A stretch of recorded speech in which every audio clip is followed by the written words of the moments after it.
this is kind of our creation. You know, it was an idea that I had. I drew it out on paper, and then what we ended up doing is we put an ad out on Craigslist just around the area looking for a sculpturist that could kind of bring the idea to life. A lady from like Bellevue came out. She made one out of clay.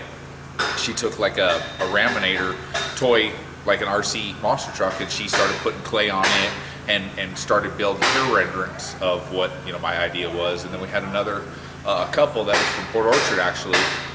They came out and they did the same thing out of clay, and they started with wicker, that way it had some filler. And then the guy that actually we ended up going with his design, his name is Charlie. He's from Paulsville, Washington. He's a sand sculptor. He goes all the way around the world doing sand sculptures. He's gone to Italy, Australia. I mean, I don't even know where the places that all he's gone because I'm not a sand guy. But the model of it is actually sitting over there. It's that black one on the table. That's actually sand. So he builds a sand sculpture. Okay.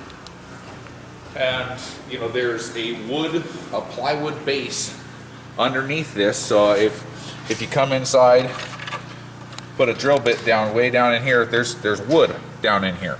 So what he did is he took measurements of a standard roll cage, you know, the chassis, shock towers, all that. So he had the minimum dimensions of what it had to be, and then he started sticking wet sand on there.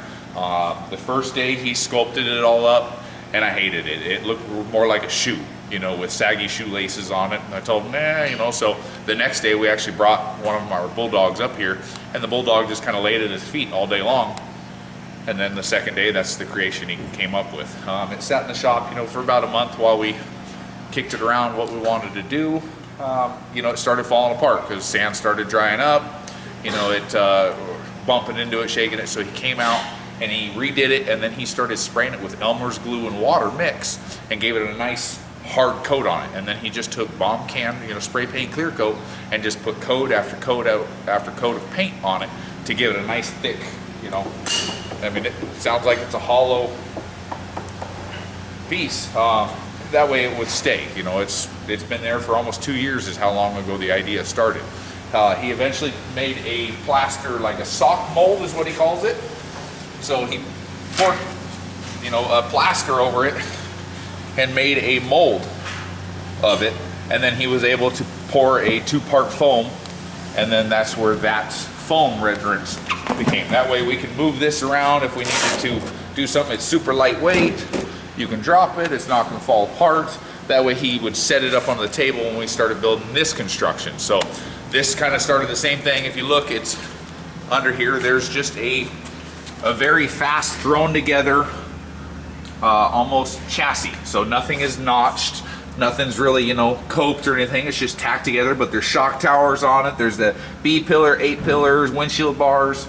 It is the actual minimum structure of what a monster truck is going to be.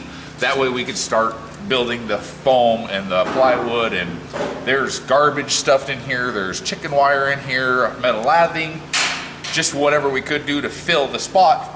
That way we know once it's all done, we can unbolt this thing and put it on any roll cage and it's going to fit. It would be horrible to put all this work into it to turn around and find out that it was too low or too narrow to fit on a roll cage.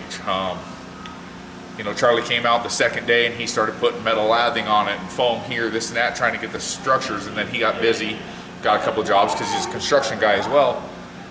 So I kind of got impatient. I wanted to try some of my own ideas. So I started on one side, this side, and I started putting plywood in places, and I started building a grid, and I got basically worked all the way up to the front, sent him pictures, how I was doing things, and he was like, oh, looks good, looks good.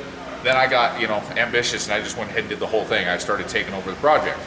Had some funny looks to it. I mean, the eyes it looked more like a frog. You know, it ended up being the eyes were, you know, about out here. They were way too wide as well, so the eyes almost looked like he was a bug-eyed bulldog.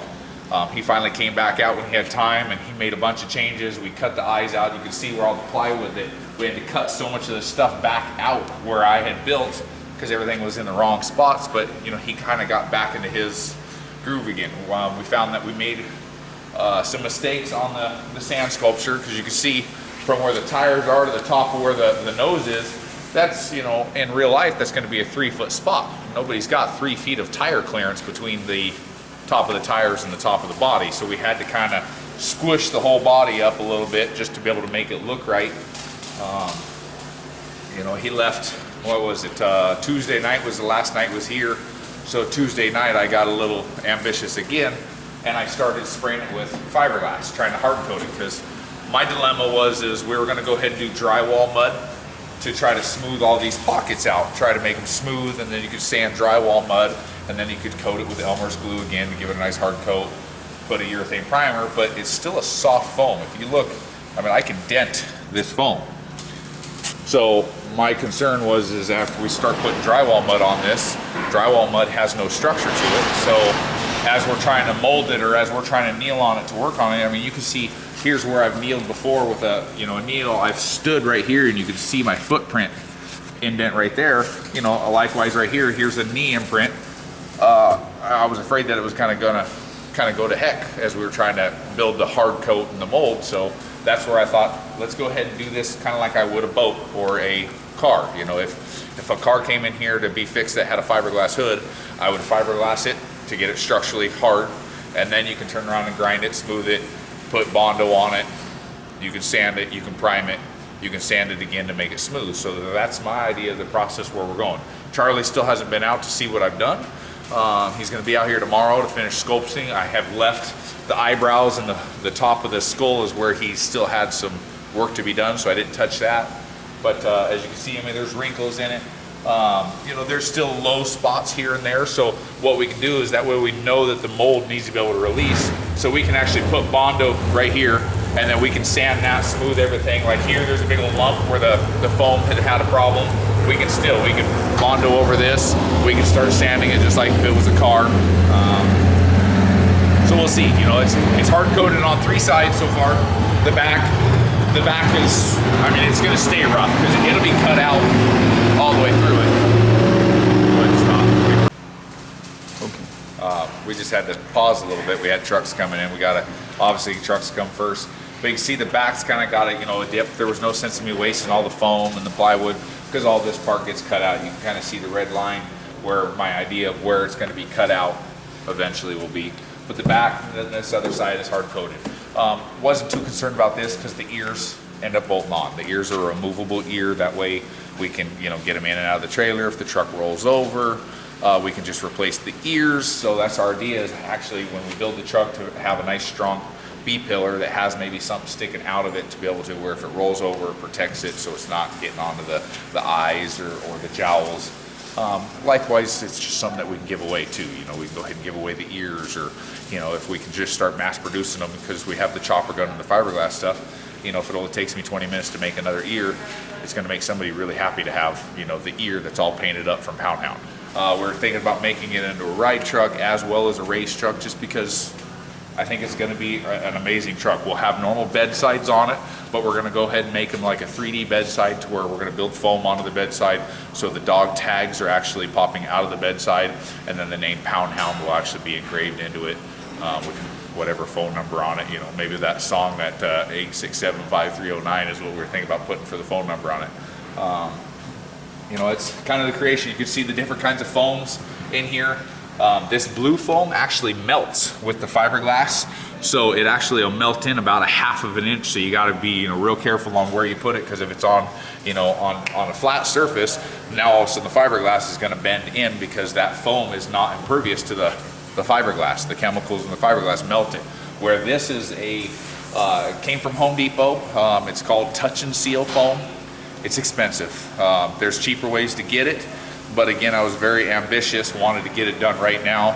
I could have ordered this stuff off of, you know, Amazon or eBay and got larger kits that would have been, you know, a lot cheaper, but I was going to Home Depot one at a time. I didn't think it was going to be this big and this much. I mean, you can see some of these places, you know, I made mistakes where I'm 6 inches thick on foam, you know, so the kits that I was buying were like a 1,200 board foot foam kits that are $350 a piece. So I think we're on kit number 6 right now. So, you know, we're $2,000 into this project, but I think it's going to be a spectacular truck when it's all done. You know, it's as you guys look through the pictures and the, you know, I want to actually go through the shop cameras, because the shop cameras record 30 days before they loop. So I'd love to go ahead and do that. You know, we got a camera there that overlooks this bay. That would kind of speed it up. Yeah, it's only going to get the one side, but again, I mean, the eyes started out and they were out here, you know, 10 inches out here.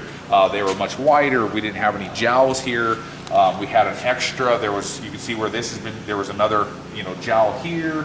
The nose has been changed, where these ones used to come out to the side, and then we didn't like that look, so we brought them around to the front, added the extra one here, brought the nose out. The teeth were wider, then we brought the teeth in. We had 3 teeth sticking out to make it look like, because none of my bulldogs have a symmetrical smile. They're usually always kind of goofy looking, so we tried that goofy look, but then it just, to me, it made it look like our sculpting was, you know, subpar. So we went ahead and switched it back to more of the symmetrical look, trying to make it look like it was meant to be built this way. So I mean, we'll have, you know, think we're all done, we're 4 kits of foam into it, and then all of a sudden we cut a bunch of it out, cut more wood, put more foam here, and then we have to get another kit, more foam here, more here. So it's lots of changes. Hopefully we're almost there. I mean, as you see, we're starting to hard coat. I'm real happy with the front. We got a couple areas that we got to kind of just tweak.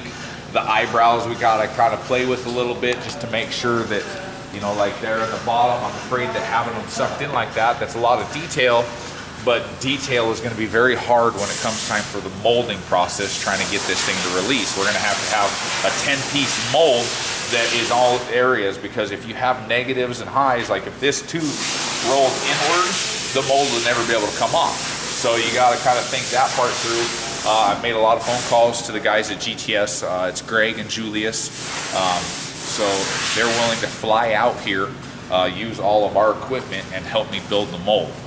So I mean, I think that's great of those guys, because they own their own fiberglass shop out of Missouri, that, you know, it's Troy, Missouri, that many guys use to build projects like this, or bodies, or Super Duties, or Chevrolets. Is where we've bought quite a few bodies, but they're willing to come out here and, you know, teach me how to build the mold correctly to make sure it's nice, because I don't want to have to redo the whole sculpting process, and I want it to be nice, because I think it's a truck that, you know, millions of people are going to love to see. How many working hours you think you spent on this? I haven't touched a monster truck in about 3 weeks. So every time we come home, we're only home for, you know, 3 or 4 days. The guys take care of the monster trucks, you know, whether they go back to work at their jobs or whatever, but they come in at night, they take care of the monster trucks, and I get in here at 7 o'clock in the morning till 9 at night, and I've been working on this.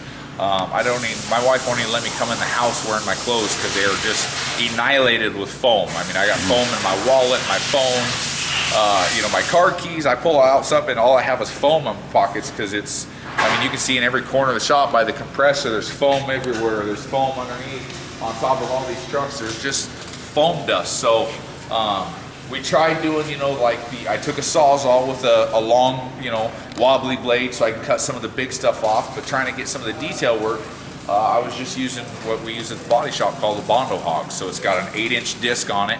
It's 36 grit sandpaper, and it just burns right through the foam, and you could just hold it flat. You can cut areas in if you wanted to cut into these areas to make that, you know, mark there. And then when Charlie's here, he uses, I don't even know how to describe it, it's got this little flat blade that just oscillates, you know, just does this number, and that's what he would use to get in here and try to sculpt some of these sharp edges and get in there. You can kind of see all the lines that it's left. Yeah, it's kind of trial by, you know, error and everything else, because I've never dealt with foam, and Charlie's never dealt with foam. He's a sand guy, so he's got all these little spoons and all these other tools that don't work for foam, because once it's hard, you can't just pick it out, and it wants to break off in big chunks if you tried, you know, to drag it. We tried getting some, they're like a drag cutting tool, and all they did was, you know, bit in and then pull chunks out. So it's trying, you know, we'll see how it comes out. I think we got a good process.